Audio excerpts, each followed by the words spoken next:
Suppose एक cat फंसी हुई है बिल्डिंग के ऊपर और हमारे पास हमारा हीरो स्पाइडरमैन है जो कि बचाना चाहता है कैट को। अब स्पाइडरमैन को इस बिल्डिंग की छत पे जाने के लिए वो यहां से अपना फेंकेगा, जो रस्सी होती है उसकी, जो भी होता है। अब मुझे बताओ ये कितनी लंबी रस्सी होगी। अगर ये निकालना है हमें तो ये कैसे निकालेंगे? मुझे कुछ चीज़ें गिवन है, मुझे यहाँ पे गिवन है। जब देखो नॉर्मल लोग क्या होंगे, नॉर्मल लोग जाएंगे यहाँ पे बिल्डिंग की तरफ, बिल्डिंग से लिफ्ट लेंगे ऊपर। पर ये तो स्पाइडरमैन है, स्पाइडरमैन तो सीधा रस्सी फेंक सकता है।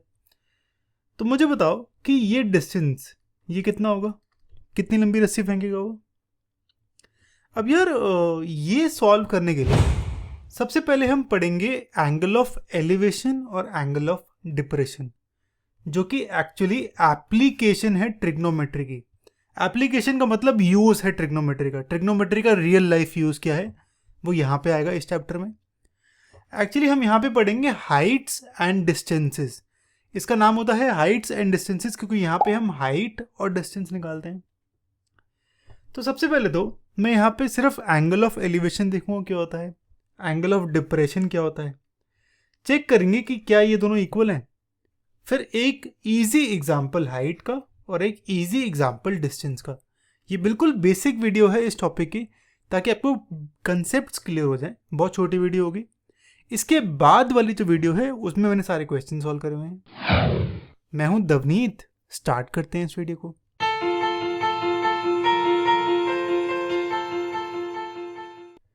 पहले हम देखेंगे एंगल ऑफ एलिवेशन क्या होती है।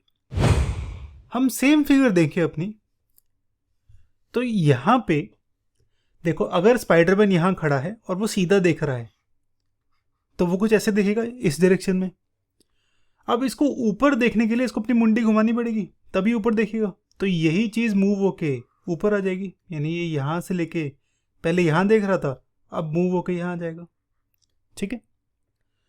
अब यहां पे जो आईज का लेवल होता है उसमें मैं एक हॉरिजॉन्टल लाइन बनाता हूं। हमेशा यही करते हैं, ठीक है।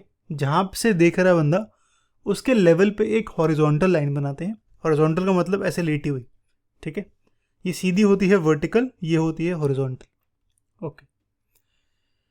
अब जो एंगल है हॉरिजॉन्टल का इस लाइन का, वो एंगल सपोज 45 डिग्री है, तो इस एंगल को कहते हैं एंगल ऑफ एलिवेशन। उसने अपनी मुंडी यहां पे था वो, और उसने अपनी मुंडी ऊपर करी, ठीक है। तो ऊपर करी यानी एलिवेट करा अपने आप को, एलिवेशन। एलिवेटर से ऊपर जाते हैं तो एलिवेशन। अब क्योंकि वो ऊपर जा रहा है तो ये होगा angle of elevation. Again angle of elevation जो होता है वो हमेशा हॉरिजॉन्टल से होता है। कोई भी एंगल जो होता है वो हमेशा हॉरिजॉन्टल से होता है, ठीक है।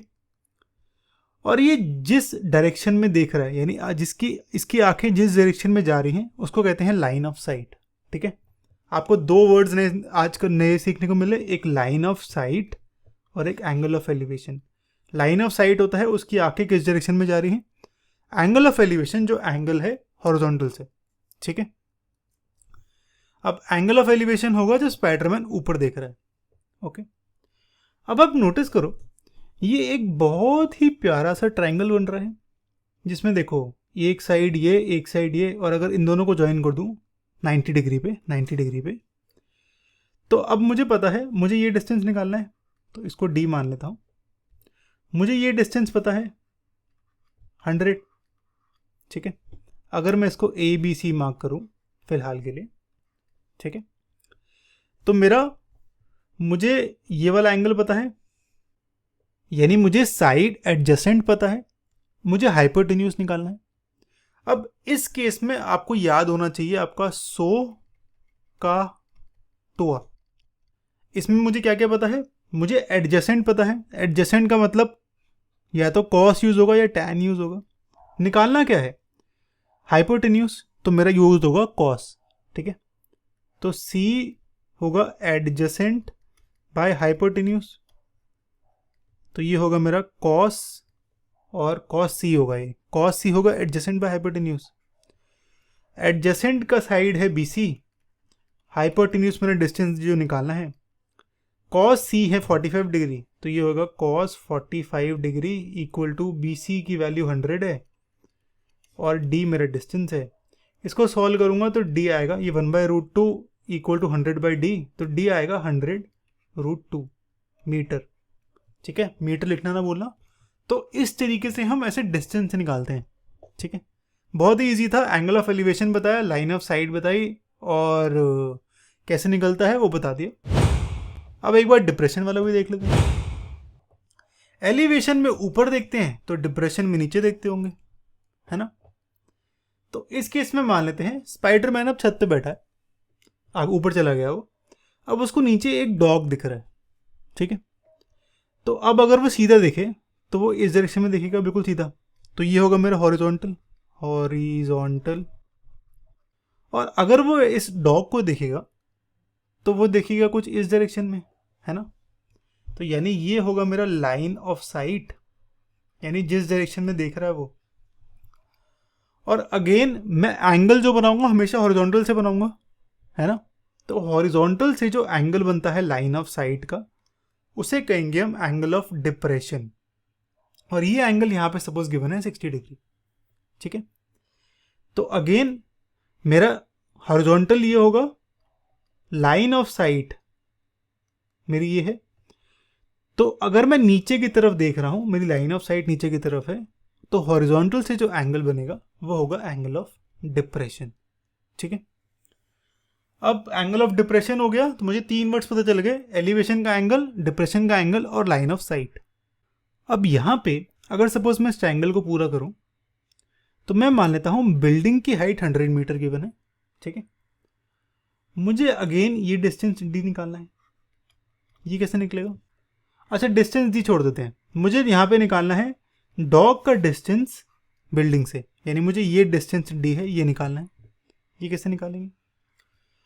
अब यार इसके लिए ना एक बहुत ही इंपॉर्टेंट प्रॉपर्टी है जो कि हम यूज करेंगे। एंगल ऑफ डिप्रेशन जो होता है वो एंगल ऑफ एलिवेशन के इक्वल होता है।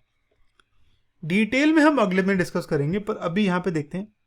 देखो, अगर मैं मानूं कि मेरी ये हॉरिजॉन्टल है, ये मुझे पता है, ये हॉरिजॉन्टल है, ये मुझे पता है ना, और ये अगर मैं ट्रांसवर्सल मानूं तो मेरा ये वाला एंगल और ये वाला एंगल, ये दोनों एंगल्स क्या होंगे? ऑल्टरनेट एंगल्स, और ऑल्टरनेट एंगल्स इक्वल होते हैं, तो ये एंगल 60 डिग्री आ गया।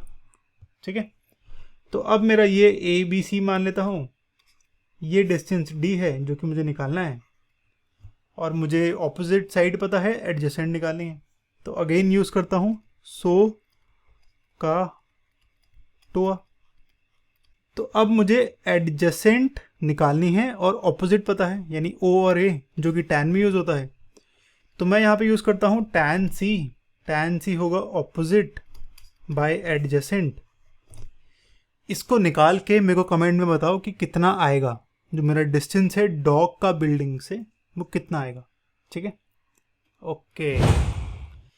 तो अब क्वेश्चन अगेन हमने अभी देख लिया कि यार ये ऑल्टरनेट एंगल से इक्वल हो जाते हैं, तो पर क्या ये इक्वल होते हैं? होते हैं। ठीक है, पक्का होते हैं। कैसे होते हैं? उसके लिए मैं एक बहुत ही इजी एग्जांपल लेता हूँ। मैं मान लेता हूँ आईफिल टावर में लड़का खड़ा है ऊपर, सबसे ऊपर। ठीक है, चढ़ के गया वो, स्पेशली पता नहीं क्यों पर चढ़ के गया, और नीचे लड़की खड़ी है। ओके, अब अगर लड़का लड़की को देखेगा तो वो कैसे देखेगा? उसकी हॉरिजॉन्टल ये होगा, और वो नीचे की तरफ देख रहा है। क्योंकि नीचे की तरफ देख रहा है तो ये वाला जो एंगल बनेगा उसका हॉरिजॉन्टल के साथ, ये होगा एंगल ऑफ डिप्रेशन। अब सपोज लड़की भी लड़की को चाहती है, तो अब लड़की ऊपर देखेगी, यानी लड़की इस डायरेक्शन में देखेगी, और लड़की का हॉरिजॉन्टल क्या होगा? ये वाला, है ना। तो हॉरिजॉन्टल से एंगल, अब एलिवेशन होगा क्योंकि लड़की ऊपर देख रही है, एलिवेटर, एलिवेशन, है ना। तो ये वाला जो एंगल होगा ये होगा एंगल ऑफ एलिवेशन। ओके, तो लिख लेते हैं, जब बॉय गर्ल को देखता है तो एंगल ऑफ डिप्रेशन होता है, जब गर्ल बॉय को देखती है तो एंगल ऑफ एलिवेशन होता है ना। मैं बस यहां पे बता रहा हूं कि ये दोनों एंगल्स जो हैं वो इक्वल हैं। ठीक है, कैसे इक्वल है? हमने अभी देखा कि सपोज अगर ये लाइन और ये लाइन दोनों हॉरिजॉन्टल हैं तो ये पैरेलल होंगी, ये मेरी ट्रांसवर्सल है, तो मेरा ये वाला और ये वाला एंगल, ये दोनों एंगल्स होंगे मेरे ऑल्टरनेट एंगल्स, और ऑल्टरनेट एंगल्स इक्वल होते हैं, ठीक है। तो एंगल ऑफ एलिवेशन और डिप्रेशन ऑल्टरनेट एंगल्स हैं और वो इक्वल हैं, तो यहाँ पे ये इक्वल आ गए, ठीक है।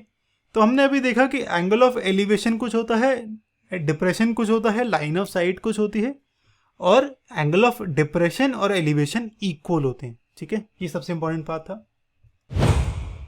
अब हम देखते हैं, दो क्वेश्चन करेंगे, एक में हाइट निकालेंगे और एक में डिस्टेंस निकालेंगे। काफ़ी इजी क्वेश्चन है यार। जितने भी क्वेश्चंस हैं इस चैप्टर में एप्लीकेशंस ऑफ ट्रिग्नोमेट्री में, उसमें फिगर बहुत इंपॉर्टेंट है।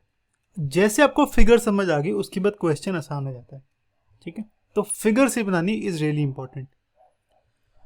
अब यहाँ पे गिवन है कि कोई पॉइंट ए है और उस पॉइंट ए से एंगल ऑफ एलिवेशन टावर की टॉप में 30 डिग्री है। तो मेरे पास एक टावर है, टावर कैसा बनाऊँ मैं, ऐसा बना दूँ, ये कैसे टावर, इतना लड़का लग रहा है, अच्छा ये टावर बना देते हैं, ठीक है। तो ये मेरा टावर है, यहाँ पे कोई पॉइंट ए है और इस पॉइंट ए से इस angle of elevation to the top, यानी ये यहाँ तक का एंगल ऑफ एलिवेशन है 30 डिग्री। अब ऑब्वियसली एंगल ऑफ एलिवेशन होगा हॉरिजॉन्टल से, तो ये मैं ग्राउंड मान लेता हूँ यहाँ पे, ठीक है। तो ये एंगल 30 डिग्री गिवन है। मुझे टावर की हाइट निकालनी है, तो मैं यहाँ से एक सीधी लाइन बनाता हूँ, इसको बोलता हूँ B, इसको बोलता हूँ C। तो मुझे ये BC डिस्टेंस, इसको H लिख देता हूँ। तो मुझे ये H हाइट निकालनी है, ठीक है। मुझे ये एंगल पता है और मुझे कुछ गिवन है, हाँ एक और चीज़ गिवन है, distance from point A to the bottom of the tower. Point A to the bottom of the tower ये C पॉइंट होगा, ये डिस्टेंस मुझे 10 गिवन है। अच्छा अब निकल आएगा। ट्रायंगल की आपको एक साइड पता है, एक एंगल पता है, तो सब कुछ निकल आएगा, ठीक है, ट्रिग्नोमेट्री से। तो जैसे मैंने रफ फिगर बनाई हुई, एक फिगर बना लेते हैं। तो एक मेरी कोई टावर है, ऐसा बना दे टावर मैंने, एक कोई पॉइंट ए है, टावर BC है मेरा।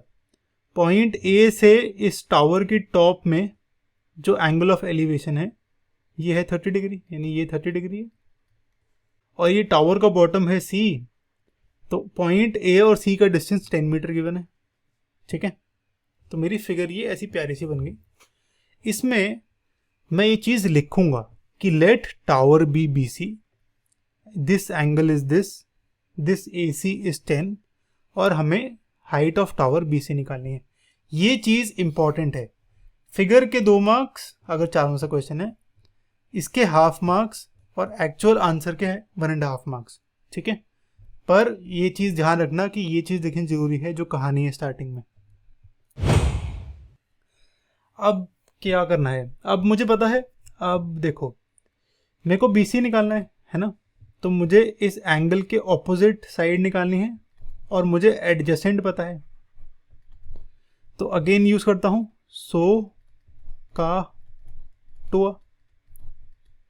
ऑपोजिट और एडजेसेंट O और A सिर्फ tan में आता है, तो मैं यूज करूंगा यहाँ पे tan। तो tan A होगा side opposite by side adjacent. tan A में A की वैल्यू 30 डिग्री है, तो tan 30 degree opposite angle A के ऑपोजिट है BC और एडजेसेंट है AC। AC की वैल्यू 10 पुट करता हूँ, tan 30 डिग्री होता है 1/√3। अगर आपको ये नहीं पता है अभी तक तो प्लीज ट्रिग्नोमेट्री का टेबल का लिंक राइट साइड में आ गया होगा, चेक कर लेना, ठीक है। तो BC आएगा मेरा 10/√3 मीटर, ओके। तो आंसर है मेरा हाइट ऑफ टावर है दिस, ठीक है। तो ये तो हाइट वाला क्वेश्चन हो गया। एक डिस्टेंस वाला भी कर लेते हैं, वो सिमिलर है, उसमें ना सेम टावर गिवन है। तो अब मैं टावर बड़ा प्यारा सा ऐसे बॉक्स बनाता हूँ, ठीक है। और गिवन है टावर की टॉप, ये रही टावर की टॉप, यहां से पॉइंट A, तो पॉइंट A मेरा यहां पे कहीं पे है। तो टावर की टॉप से पॉइंट A का angle of depression 45 degree given है। तो टावर की टॉप को पॉइंट B मान लेता हूं। तो यहां से अगर नीचे की तरफ देखूं, तो मैं कलर चेंज करता हूं पेन का, तो पॉइंट B से नीचे की तरफ देखूं, यानी इस डायरेक्शन में देखूं, तो मेरा ये होगा हॉरिजॉन्टल, है ना।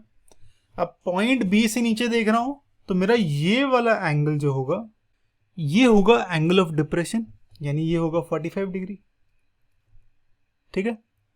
तो ये एंगल मुझे 45 गिवन है। Height of tower 10 metre given है, यानी बी से मैं एक बॉटम बना देता हूँ यहाँ पे सी, तो मुझे बी सी 10 गिवन है। मुझे distance of point A from the building, यानी मुझे ए सी डिस्टेंस निकालना है, ये कितना होगा, ठीक है। अब अगेन यहाँ पे देखो, पॉइंट बी से पॉइंट ए का एंगल ऑफ डिप्रेशन ये सेम होगा पॉइंट ए से पॉइंट बी का एंगल ऑफ एलिवेशन, यानी ये वाला एंगल 45 डिग्री। यही चीज इंपॉर्टेंट है इस क्वेश्चन में, और ऐसे जितने भी क्वेश्चन हैं उनमें, ठीक है। अगर आप नीचे से ऊपर देखोगे या ऊपर से नीचे देखोगे, एंगल सेम ही होगा भाई। तो आप ये लिख सकते हो कि ये 45 डिग्री तो है, ये भी 45 डिग्री है, ठीक है। यार 10th क्लास है, और अगर बोर्ड में आए पेपर तो लिख देना कि ये दोनों इक्वल हैं, because angle of elevation equal to angle of depression. पर अगर कोई ऐसा क्वेश्चन है या हायर क्लास में क्वेश्चन है तो डायरेक्टली आप 45 छोड़ के यहाँ 45 लिख सकते हो, ठीक है। But I would not suggest this for 10th class, या फॉर कम्पिटिटिव एग्जाम्स के लिए छोड़ सकते हो। ओके, तो ये मेरा टावर है, पॉइंट बी इसकी टॉप है, पॉइंट सी बॉटम है।